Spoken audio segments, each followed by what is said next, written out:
Top 100 music videos India में कौन आगे। जी हाँ दोस्तों, आपका स्वागत है मेरे चैनल ऑसम भोजपुरी पर। वीडियो को पूरा देखिएगा। वीडियो पसंद आए तो वीडियो को लाइक और चैनल को सब्सक्राइब कीजिएगा। दोस्तों, आज संडे है और संडे के दिन टॉप 100 म्यूजिक वीडियोस इंडिया का चार्ट अपडेट होता है। और दोस्तों, आज सुबह में ही टॉप 100 म्यूजिक वीडियोस इंडिया का चार्ट अपडेट हो गया था।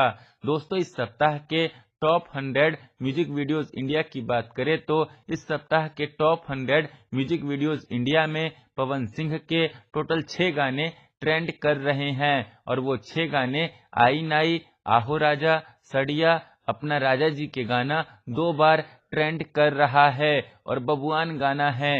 वहीं दोस्तों, खेसारी जी के इस सप्ताह के टॉप 100 म्यूजिक वीडियोस इंडिया में टोटल 4 गाने ट्रेंड कर रहे हैं। और खेसारी जी के वो 4 गाने लटक जइबा, रोटिया जरता, जवनिया और कमर डैमेज गाना है। इसका मतलब दोस्तों कि इस सप्ताह के टॉप 100 म्यूजिक वीडियोस इंडिया में पवन सिंह ने खेसारी जी को पछाड़ दिया है, क्योंकि पवन सिंह के इस सप्ताह के टॉप 100 म्यूजिक वीडियोस इंडिया में खेसारी जी के गानों से ज्यादा गाने ट्रेंड कर रहे हैं। खैर, फिर मिलते हैं दोस्तों किसी नए वीडियो में। वीडियो पसंद आए तो वीडियो को लाइक और चैनल को सब्सक्राइब कीजिएगा।